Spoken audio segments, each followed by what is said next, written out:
क्योंकि हमारा यह मानना है कि आज इस देश को भगत सिंह की वीरता की जरूरत है, भगत सिंह के साहस की जरूरत है। आज इस देश को अंबेडकर की समानता की जरूरत है।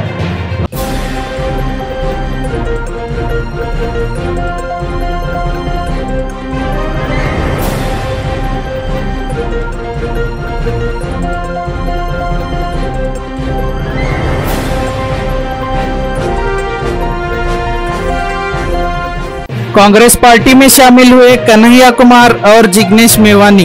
कन्हैया कुमार और गुजरात से निर्दलीय विधायक जिग्नेश मेवानी ने कांग्रेस नेता राहुल गांधी से मुलाकात की। इसके बाद दिल्ली के कांग्रेस प्रधान कचहरी में प्रेस कॉन्फ्रेंस कर दोनों ने कांग्रेस पार्टी में शामिल होने की घोषणा की। पार्टी में शामिल होने के बाद कन्हैया कुमार ने कहा कि कांग्रेस देश की सबसे पुरानी लोकतांत्रिक पार्टी है और वो लोकतंत्र के लिए शुरू से ही लड़ते आ रहे हैं। सबसे पहले इस संवाददाता सम्मेलन में आए हुए मैं अपने सभी पत्रकार साथियों का, और मैं देख रहा हूं कि कुछ ऐसे दोस्त भी हैं जगह की कमी के चलते कमरे में आ नहीं पाए हैं, लेकिन सुन रहे हैं बाहर खिड़कियों से।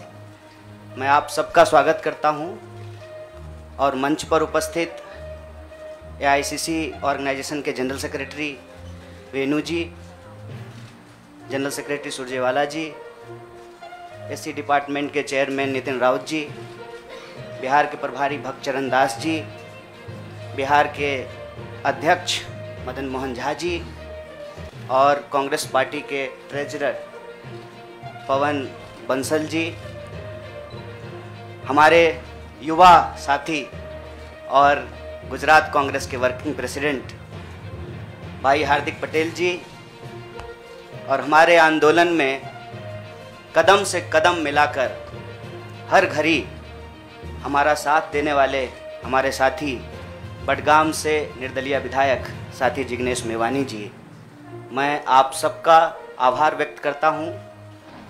और मैं अपने पत्रकार साथियों से कुछ चीज़ों को लेकर मुखातिब हूं। उससे पहले आज ये एक ऐतिहासिक दिन है। आज शहीद आजम भगत सिंह की जयंती है। लोग शहीद होते हैं, भगत सिंह शहीद आजम है। शहीद आजम इसलिए हैं कि आज हम लोग जहां माल्यार्पण करने के लिए गए थे, शहीद पार्क, वो शहीद पार्क एक ऐतिहासिक पार्क है। वो हिस्सा है फिरोज शाह कोटला फोर्ट का, जहां पर चंद्रशेखर आज़ाद जी की अध्यक्षता में हिंदुस्तान रिपब्लिकन आर्मी की गुप्त मीटिंग हो रही थी। अंग्रेज़ों के ज़माने में क्रांतिकारी छुपकर मीटिंग किया करते थे। नौजवान तरुण भगत सिंह एक प्रपोजल लेकर के आए कि हिंदुस्तान रिपब्लिकन आर्मी का नाम अब हिंदुस्तान सोशलिस्ट रिपब्लिकन आर्मी होना चाहिए। यह ऐतिहासिक क्षण, वो ऐतिहासिक भूमि और हमारे युवाओं के आइकन शहीद आजम भगत सिंह को हम अपना नमन प्रस्तुत करते हैं। आज एक दुखद घटना भी हमारे ज़िले में हुई है। वज्रपात के चलते 2 बच्चियों का निधन हो गया है। मैं इस मंच से उनके प्रति शोक व्यक्त करता हूं और उनके परिवार के प्रति अपनी संवेदना व्यक्त करता हूं। दोस्तों, मुझे लगता है कि बहुत कुछ कहने की ज़रूरत नहीं है।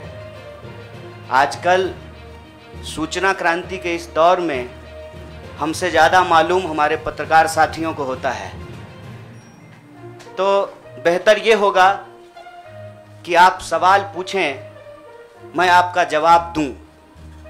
लेकिन आप सवाल कहाँ से पूछेंगे और आपके मन में कौन से सवाल चल रहे हैं, इसका थोड़ा सा अंदेशा है, मुझे थोड़ा अंदाज़ा भी है।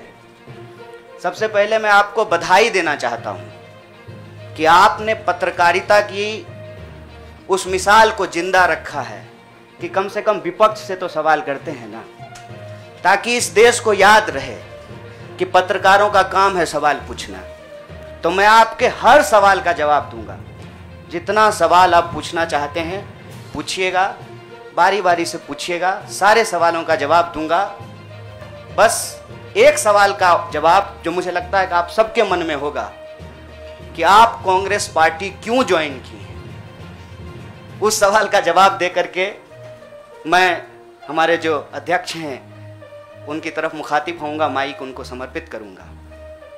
मैं कांग्रेस पार्टी इसलिए ज्वाइन कर रहा हूं कि मुझे यह महसूस होता है कि इस देश में कुछ लोग, वो सिर्फ लोग नहीं हैं, वो एक सोच है। वो इस देश की सत्ता पे ना सिर्फ काबिज हुए हैं, इस देश की चिंतन परंपरा, संस्कृति, इसका मूल्य, इसका इतिहास, इसका वर्तमान और इसका भविष्य खराब करने की कोशिश कर रहे हैं। वो जो सोच है, उस सोच के बारे में आप अपने आप समझ जाएंगे, क्योंकि कहीं मैंने पढ़ा था कि आप अपने दुश्मन का चुनाव कीजिए, अपने विपक्ष का चुनाव कीजिए, दोस्त अपने आप बन जाएंगे।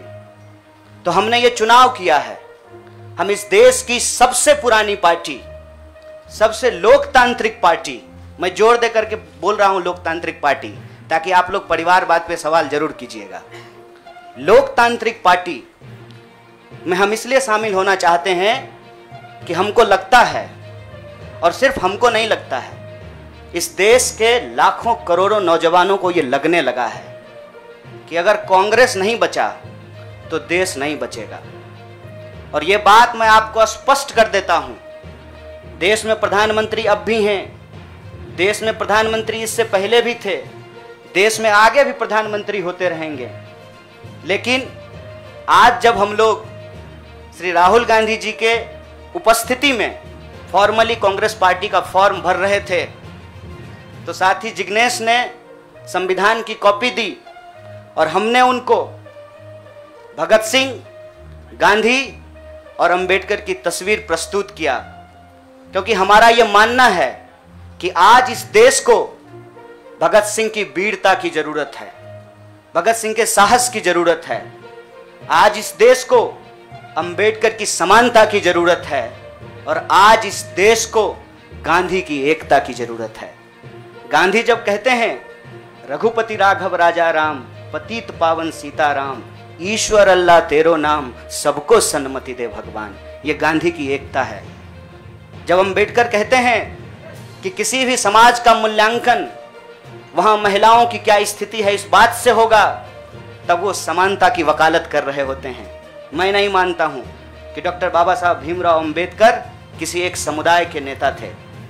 कांग्रेस पार्टी ने, संविधान सभा ने डॉक्टर बाबा साहब भीमराव अंबेडकर को संविधान बनाने की जिम्मेवारी दी, और उस संविधान के प्रियम्बल में यह लिखा है, हम भारत के लोग भारत को एक प्रभुत्व संपन्न समाजवादी धर्मनिरपेक्ष लोकतांत्रिक गणराज्य बनाने के लिए, इसमें समानता, न्याय के मूल्य निहित हैं। और जब भगत सिंह कहते हैं कि आप व्यक्ति को कुचल सकते हैं, विचारों को नहीं, आप बम और पिस्तौल से कभी इनकलाब नहीं ला सकते हैं, उस साहस की जरूरत है हमको। मुझे नहीं लगता है, मेरे बहुत सारे राजनीतिक दोस्तों को यह लगता है। मुझे लगता है कि यह देश 47 से पहले वाली स्थिति में चली गई है, लेकिन जिनको लड़ना है उनके पॉलिटिकल इमेजिनेशन में आज भी हर कोई अपना अपना शोरूम बचाने के चक्कर में है। रे भाई, मॉल में आग लग गया है, दुकान बचाओगे? बस्ती में जब आग लग जाती है ना, बेडरूम की चिंता नहीं करनी चाहिए। आज हम इस मुहाने पे खड़े हैं कि इस देश के भीतर भारतीय होने की जो पहचान है, जिसमें बुद्ध निहित हैं, जिसमें कबीर निहित हैं, जिसमें नानक निहित हैं, जिसमें हर बार हर दौर में सत्ता से सवाल पूछने का साहस होता है, उस भारतीय चिंतन परंपरा को बचाने की जरूरत है। इसीलिए हम कांग्रेस पार्टी में शामिल हुए हैं कि कांग्रेस पार्टी वो पार्टी है जो गांधी की विरासत को लेकर के आगे चलेगा। कांग्रेस पार्टी वो पार्टी है जो सरोजनी नायडू के विचारों को लेकर के चलेगा। कांग्रेस पार्टी वो पार्टी है जो अंबेडकर, नेहरू, अशफाक उल्लाह खान, शहीद आजम भगत सिंह और मौलाना अबुल कलाम आज़ाद के रास्तों पे चलेगा। हम जब भी समानता और बराबरी की बात करते हैं, यह कुछ व्यक्तियों तक सीमित नहीं है, यह भारतीय होने का इतिहास है। और इस भारतीय होने के इतिहास को अपने आप में यदि कोई समेटे हुए है तो देश की सबसे पुरानी पार्टी है। और जो लोग कह रहे हैं विपक्ष कमज़ोर हो गया है, यह सिर्फ विपक्ष के लिए चिंता की बात नहीं है। यह मैं नहीं कह रहा हूँ, कोई शास्त्र, कोई किताब उठा करके देख लीजिए। जब विपक्ष कमज़ोर हो जाता है, सत्ता तानाशाही रुख अख्तियार कर लेती है। इसीलिए देश की सबसे बड़ी विपक्षी पार्टी, मैं कोई गुनागणित नहीं कर रहा हूं, लेकिन मुझे यह बात सीधे तौर पे समझ में आ रही है कि देश के लोकसभा में 545 सीट हैं, 200 लगभग सीट ऐसे हैं जहां भाजपा के सामने कांग्रेस के अलावे कोई विकल्प नहीं है। मैं ये नहीं कह रहा हूं कि मेरी जिम्मेवारी सिर्फ एक पार्टी के लिए है, लेकिन जो पार्टी सबसे बड़ी पार्टी है, सबसे बड़ी विपक्षी पार्टी है, उस पार्टी को अगर नहीं बचाया गया, अगर बड़े जहाज को नहीं बचाया गया, छोटी छोटी कश्तियां भी नहीं बचेगी। इसीलिए, और मैं जब यहां बैठा हुआ हूं, मेरे इतिहास को, मेरे वर्तमान को लोग देख रहे हैं। बहुत सारे सवाल हैं, वो आएंगे, उनका जवाब मैं दूंगा। लेकिन यह जो ऐतिहासिक जिम्मेवारी है, उस जिम्मेवारी से मैं अपना मुंह नहीं मोड़ सकता हूं। मैं जहां पैदा हुआ, जिस पार्टी में पला बढ़ा, उसके प्रति मैं आभार व्यक्त करता हूं। उसने मुझे सिखाया, पढ़ाया, लड़ने का जज्बा दिया है। लेकिन उस पार्टी के साथ साथ मैं उन लाखों करोड़ों लोगों को भी धन्यवाद देना चाहता हूं जो किसी पार्टी से जुड़े हुए नहीं थे। अपने स्कूल के व्हाट्सएप ग्रुप में जब हम लोगों के ऊपर अनावश्यक आरोप मढ़े जाते हैं तो अपने दोस्तों से लड़ रहे थे, अपने घरों में डिनर टेबल पर लड़ रहे थे। लोगों की दोस्तियां टूट गई हम लोगों के आंदोलन के समर्थन में, और मैं मजाक नहीं कर रहा हूं, लोगों के डिवोर्स तक हो गए। ये जो देश में एक वैचारिक संघर्ष छिड़ा है, उस वैचारिक संघर्ष को कांग्रेस पार्टी ही नेतृत्व दे सकती है, यह हमारा भरोसा है। और मैं ये उम्मीद करता हूं कि हमारे देश के जो लाखों करोड़ों नौजवान आपके माध्यम से सुन रहे हैं, उनसे भी मैं आग्रह कहता हूं, दीवार पर बैठकर टुकुर टुकुर मुंह ताकने का वक्त नहीं है। ये अर्जेंसी का टाइम है, और इस अर्जेंसी के टाइम पे दीवार पे बैठ करके दायां जाएं कि बायां जाएं, ये मत सोचिए। जब आप जंग में होते हैं तो आपके पास जो अवेलेबल चीजें होती हैं, आप उससे मुकाबला करने की कोशिश करते हैं। कांग्रेस पार्टी एक बड़ी जहाज है, अगर कांग्रेस पार्टी बचेगी तो हमारा मानना है इस देश के लाखों करोड़ों नौजवानों की आकांक्षाएं बचेंगी, गांधी की मीमांसा बचेगी, भगत सिंह के सपनों का भारत बचेगा, और डॉक्टर बाबा साहब भीमराव अंबेडकर की समानता का भारत का निर्माण संभव हो पाएगा। इसी आशा और उम्मीद के साथ मैं इस पार्टी से जुड़ा हूं, और मुझे पूरा भरोसा है कि कांग्रेस पार्टी जो अपने आप को एक लोकतांत्रिक पार्टी कहती है, आज़ादी के साथ, अपनी पूरी मुखरता के साथ सत्ता से सवाल पूछना और लोगों के हक के लिए लड़ना भिड़ना संघर्ष करने में हमारे साथी रहेंगे, हमारे सहयोगी रहेंगे। और ये परिवार संघ परिवार नहीं, वो क्या परिवार जो परिवार छोड़कर परिवार बनाना पड़े, वो परिवार जो आपको परिवार छोड़ने के लिए नहीं कहता है, कहता है कि अपने परिवार में रहिए। अरे महात्मा गांधी कस्तूरबा गांधी को लेकर के अंग्रेजों से लड़ गए, बताइए इनको अपना घर छोड़ना पड़ा, कोई जरूरी है क्या? घर परिवार के साथ रहना है। डॉक्टर बाबा साहब भीमराव अंबेडकर भी अपने परिवार के साथ रहते थे। आप जितने बड़े लोग हैं उनका इतिहास उठा करके देख लीजिए, सब लोग अपने परिवार के साथ रहते थे। वो परिवार छोड़ करके बनने वाला परिवार नहीं। न्याय, बराबरी और संघर्ष के लिए इस परिवार में मैं शामिल हुआ हूं। सभी सदस्यों के प्रति देश के अंदर फैले हुए लाखों करोड़ों कार्यकर्ताओं को अपना आभार व्यक्त करता हूं। बहुत बहुत शुक्रिया, बहुत बहुत धन्यवाद। शुक्रिया। मैं अब जिग्नेश भाई से प्रार्थना करूंगा कि वो अपनी बात कहेंगे। जिग्नेश जी आ जाएगा।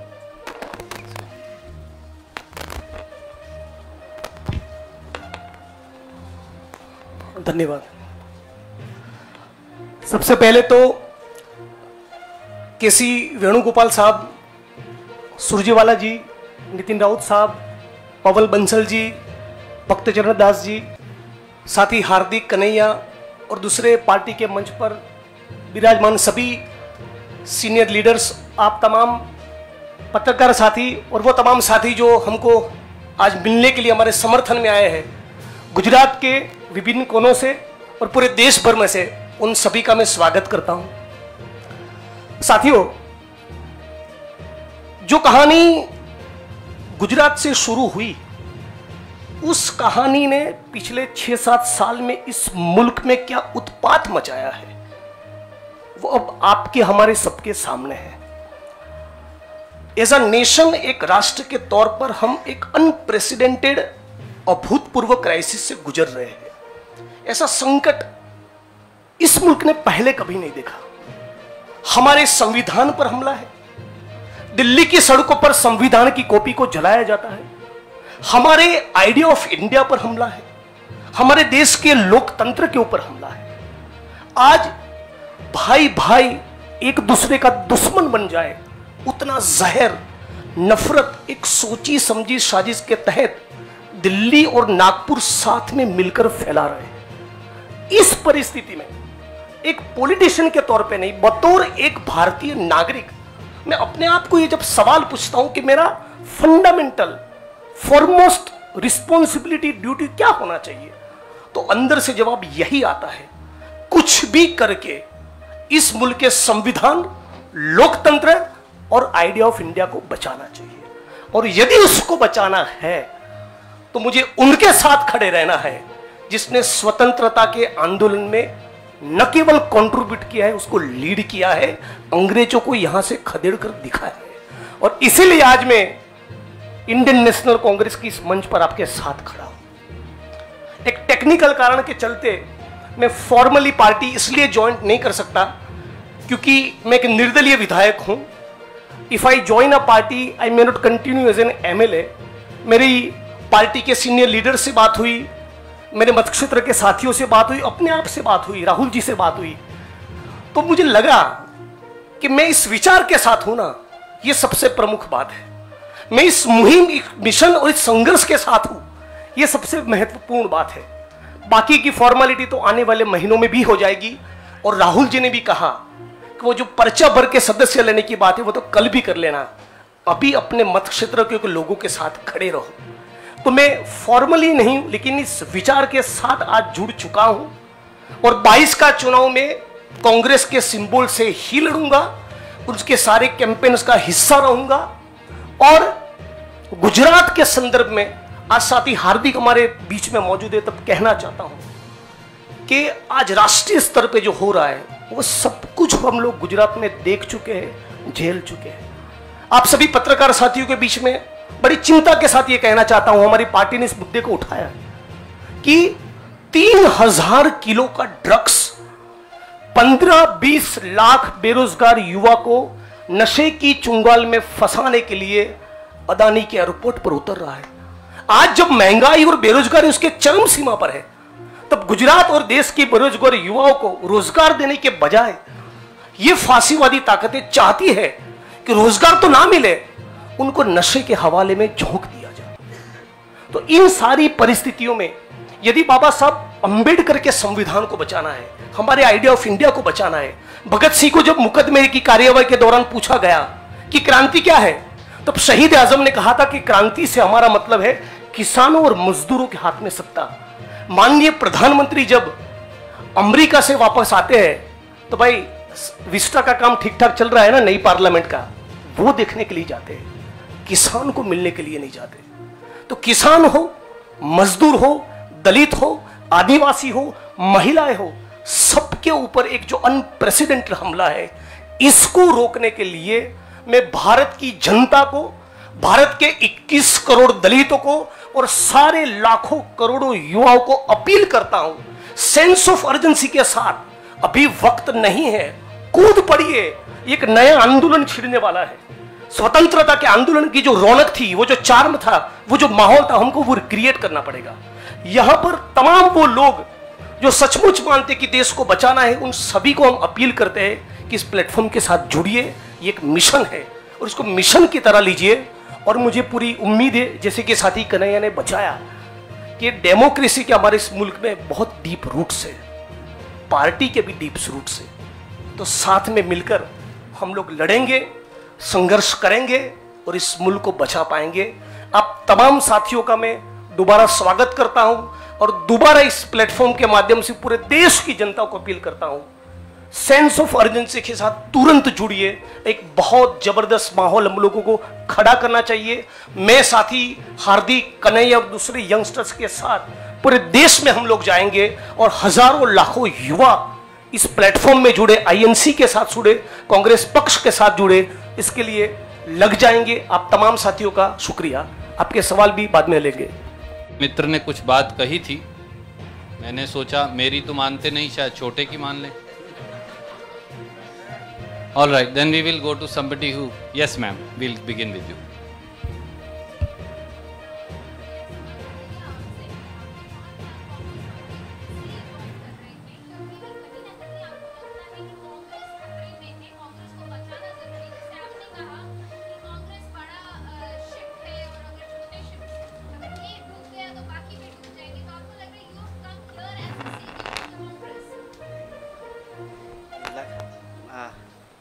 मैडम जी बुरा मत मानिएगा, लगता है कि सवाल आप पहले ही सोच लिए थे।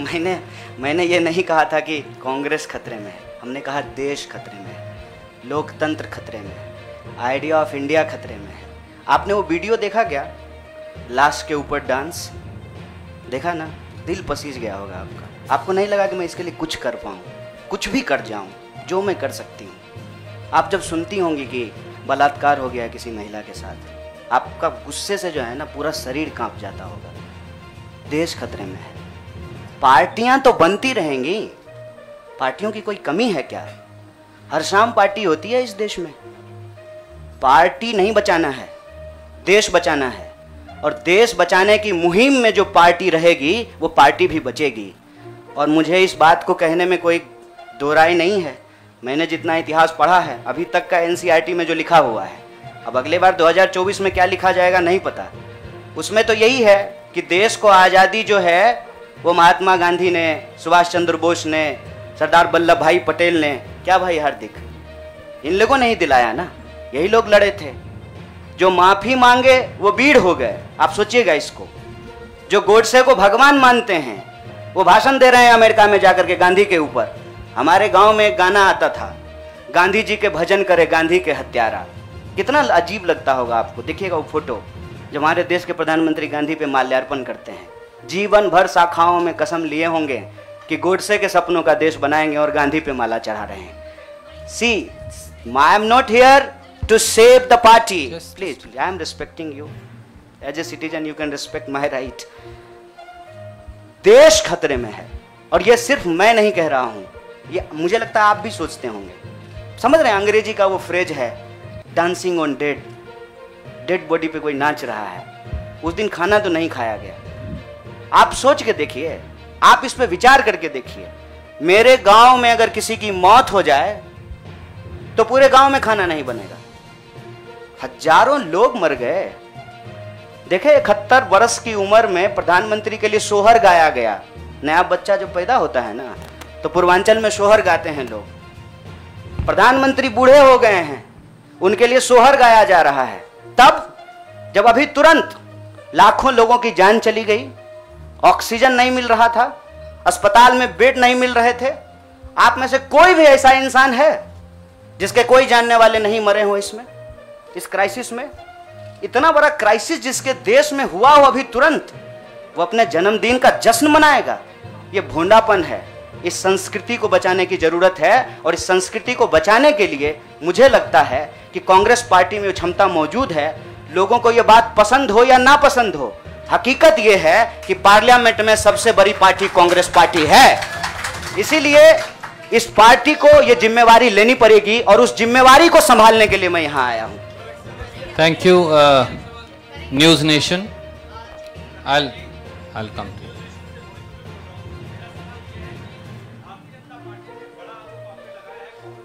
जनता पार्टी का आरोप को कौन पूछता है?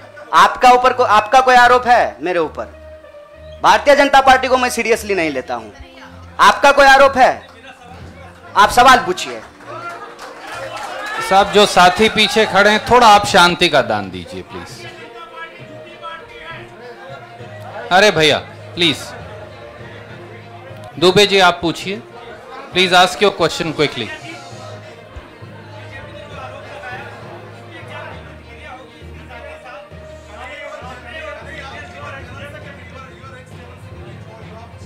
Yeah, please, you cannot interrupt. No, you have to have discipline. My humble request with folded hands. There is no, but yes, I am not Prime Minister. I will take your question. No, don't but worry. Democracy means that you should not supersede somebody who's asking question. That's what democracy is. Dubey भाई, आपका सवाल है, news nation से हैं। अच्छा, बारी जल्दी से पूछिए ना। नहीं, और लोगों ने किया है, नाम बताएंगे।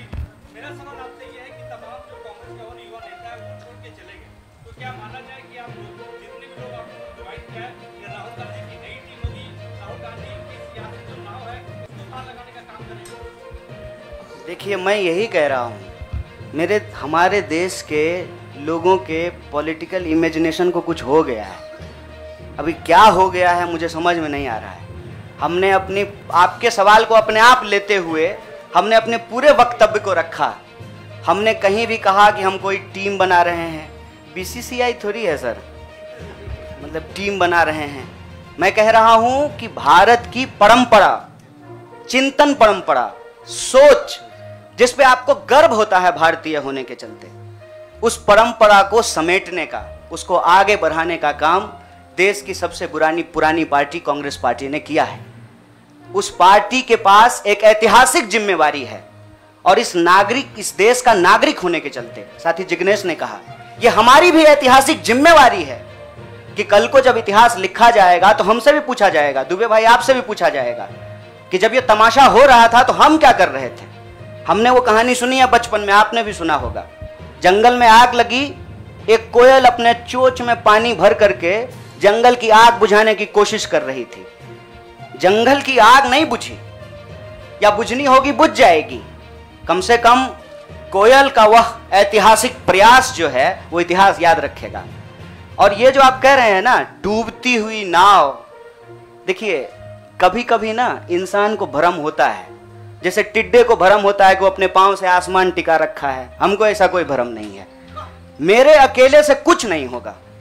जब आप जुड़ेंगे, हम जुड़ेंगे, इस देश के संविधान में, आइडिया ऑफ इंडिया में भरोसा करने वाले लोग जो हैं, जिसको हम कहते हैं गांधी के सपनों का भारत, जिसको हम कहते हैं सर भगत सिंह के सपनों का भारत, जिसको हम कहते हैं डॉक्टर बाबा साहब भीमराव अंबेडकर के सपनों का भारत, जिसको हम कहते हैं बिरसा मुंडा के सपनों का भारत, सावित्रीबाई फूले के सपनों का भारत, श्री कृष्ण सिंह के सपनों का भारत, जगजीवन राम के सपनों का भारत, मौलाना अबुल कलाम आजाद के सपनों का भारत, उस भारत को बचाने की बात मैं कर रहा हूं। और सियासत, मैं बार बार कहता हूं, अगर सियासत सही होगी तो गलत लोग जो सत्ता पे काबिज हैं ना, मुझे भारत के लोगों पे बहुत भरोसा है। अरे हैं हम लोग थोड़ा सा आलसी, लेकिन जब आ गए ना अपने पे, 200 साल अंग्रेजों ने राज किया था, जब से भारत के लोग अपने पे आ गए ना, तो 1942 में भारत छोड़ो आंदोलन का जब नारा महात्मा गांधी ने दिया था, तो अंग्रेजों को भारत छोड़ करके जाना पड़ा था। और उस वक्त जो लोग अंग्रेज से पेंशन ले रहे थे, माफी मांग रहे थे, वो आज एनसीईआरटी की किताब बदल रहे हैं कि अपना नाम भी हम वीरों में लिखवा लें। इसीलिए मैं कह रहा हूं कि उस इतिहास को, उस चिंतन परंपरा को बचाने की जरूरत है। पार्टी अगर उस सिद्धांत पे चलेगी, संविधान के प्रियम्बल को रक्षा करने की कोशिश करेगी, पार्टी भी बचेगी और पार्टी सत्ता में भी आएगी। ऐसा मेरा उम्मीद है, ऐसे मेरी आशा है। Jainendra from ABP, can you please come forward and ask. हाँ पूछिए जरा, एक सवाल पूछिए। हम एक आग्रह करें, आप लोग ना लड़ाई नहीं लगवाइए हमारे दोस्त के बीच में। भोरे से जो है ट्विटर पे आप लोग क्या क्या चला दिए हैं। लोग हमको पूछ रहा है कि जिग्नेश का नाम काहे नहीं ट्रेंड कर रहा है।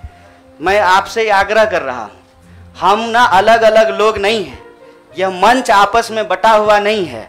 तो सवाल जो है, सारा तोप का गोला जो है हमारे तरफ ही नहीं हो, मंच के तरफ मुखातिब हो। मैं भी जवाब दे दूंगा। Yes, Jainendra ji, please ask your question.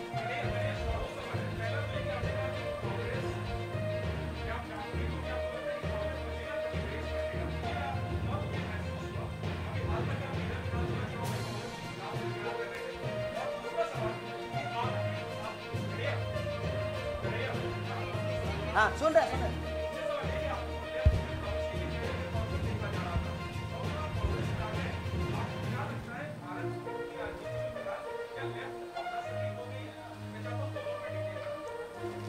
बड़ा जैनेंद्र भाई बड़ा वैचारिक सवाल पूछे हैं। बहुत बहुत शुक्रिया जैनेंद्र भाई।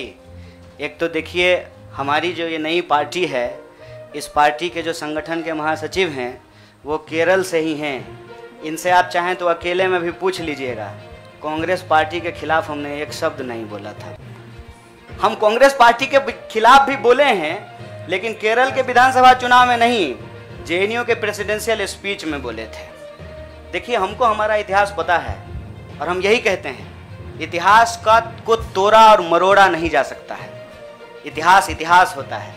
इतिहास कोई कागज पे लिखे हुए शब्द होते हैं कि आप उसको जो है इरेजर से मिटा दीजिएगा। केरल के विधानसभा चुनाव में कांग्रेस पार्टी के खिलाफ नहीं बोले थे। आपने पूछा कि कब इसको आपको ऐसा महसूस हुआ। देखिए, महसूस तो मुझे राजनीति में आए हुए 18 साल हो गए हैं और मैंने हमेशा ये महसूस किया कि कहीं ना कहीं इस देश की जो राजनीतिक विरासत है वो भटक गई है। भूल भुलैया नहीं होता है, राइट लेफ्ट सेंटर घूमने लगा है और पता ही नहीं चल रहा है कि एक्चुअल आइडियोलॉजिकल पोजिशनिंग कहाँ है, उसके थ्रेड्स कहाँ पे हैं। तो मैं जैनेंद्र भाई, आपने वैचारिक सवाल पूछा है, एक ऐतिहासिक तथ्य आपसे साझा करता हूँ। मैं ऑल इंडिया स्टूडेंट फेडरेशन का मेंबर था कल तक। वो ऑल इंडिया स्टूडेंट फेडरेशन 1936 में बना और उस इतिहास जाकर के देख लीजिएगा। उसका जो इनॉग्रल सेशन था, पंडित जवाहरलाल नेहरू का उसमें भाषण हुआ था और उस वक्त देश के जितने भी नौजवान थे, सुनने में थोड़ा अजीब लग सकता है हमारे कुछ साथियों को, लेकिन अपने विद्यार्थी के होने के जमाने में अटल बिहारी वाजपेयी भी शामिल हुए थे, बाद में निकाल दिया गया था। मतलब अंग्रेजों के खिलाफ जो छात्रों का संघर्ष हो रहा था, सभी विचारधारा के लोग उसके सदस्य थे। और आपने जो वैचारिक सवाल पूछा कि आपको लेफ्ट के भविष्य के रूप में देखा जा रहा है, कौन कह रहा है कि लेफ्ट का भविष्य खराब हो गया है? व्यक्ति आते हैं और जाते हैं, संगठन हमेशा व्यक्ति से बड़ा होता है। व्यक्ति की अपनी एक भूमिका होती है, उस भूमिका को वो अपनी क्षमता से निभाने की कोशिश करता है। मैं आपको बता दूं, जहां जिस पार्टी से आप मेरा संबंध जोड़ रहे हैं, मैं वहां पैदा हुआ हूं। मेरे भीतर सोचने, समझने, लड़ने की जो क्षमता है, यह उसके ट्रेनिंग का हिस्सा है और मुझे इस बात का गर्व है। लेकिन वहां जो लड़ने का तरीका है और जिस तरीके से वो लड़ रहे हैं, मुझे लगता है आज जो देश की स्थिति है उसमें उसके स्पीड को बढ़ाने की जरूरत है और जो वैचारिक संकीर्णता है उसको तोड़ने की जरूरत है। मैं आपको एक बात बताना चाहता हूं। मैं अपने कई साथियों से पूछा कि क्या भगत सिंह की जयंती देश के सभी संगठनों को नहीं मनाना चाहिए, और क्या गांधी की तस्वीर सभी संगठनों के कार्यालय में नहीं होना चाहिए? ये हमारा इतिहास है, ये हमारी विरासत है। कुछ लोग बहुत चालाकी से विचारधारा की खोल में यह जो हमारी ऐतिहासिक विरासत और परंपरा है, इसको आपस में उलझाने की कोशिश करते हैं। एक बड़ा पॉपुलर डिबेट है मीडियम और मीन्स का, साध्य और साधन का, हिंसा और अहिंसा का। तो मैं आपके सामने इस सदन के समक्ष यह बात कहता हूं, जब भगत सिंह कहते हैं कि बम और पिस्तौल इनकलाब नहीं ला सकता है, मतलब भगत सिंह हिंसा का निषेध कर रहे हैं, वायलेंस को निगेट कर रहे हैं। और जब बापू कहते हैं, महात्मा गांधी कहते हैं, करो या मरो, मतलब वो व्यक्ति के ऊपर होने वाली हिंसा को स्वीकार कर रहे हैं और अहिंसा को निगेट कर रहे हैं। देश की अर्जेंसी क्या है, इस बात को समझिए। और देश की अर्जेंसी ये है कि आप पैदा कहीं भी हुए हों, अगर गांव में आग लगी है, आप अपने दरवाजे के बाहर डंडा लेकर के गेटकीपर बन करके खड़ा हो जाएंगे कि घुसने नहीं देंगे, निकलने नहीं देंगे, तो आपका घर भी नहीं बचेगा, बेडरूम भी नहीं बचेगा। इसलिए समझदारी इस बात में है कि आपसी जो नाराजगी है, आपसी जो वैचारिक मतभेद है, उसको किनारा कीजिए और बस्ती बचाने के लिए इकट्ठा होइए, क्योंकि ये देश हम सबका है। इसीलिए लेफ्ट राइट का जो क्वेश्चन है ना, वो अप्रासंगिक इसलिए हो गया है कि आज आपको वैसे आदमी के साथ सामना करना पड़ रहा है जो हमारे जमाने का गोविंदा है, ड्रेस बदलते रहता है। इसीलिए इस वैचारिक भ्रम में नहीं पड़िए, देश बचाइए, संविधान बचाइए, यही हमारा लक्ष्य है। Siddharth from ANI। Siddharth please go ahead and ask. Siddharth सवाल पूछिए please.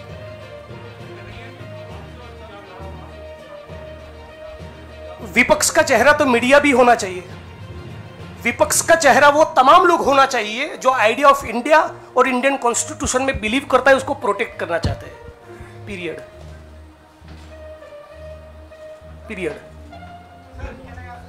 Thank you. I have to see, it's been over an hour. बहुत सारे साथी अलग अलग दोनों से बात करना चाहते हैं। I am going to wind up this press conference. Thank you so much. इसी तरह से खबरों के साथ जुड़े रहने के लिए हमारे चैनल को सब्सक्राइब करें, लाइक करें और बेल आइकॉन पे क्लिक करें।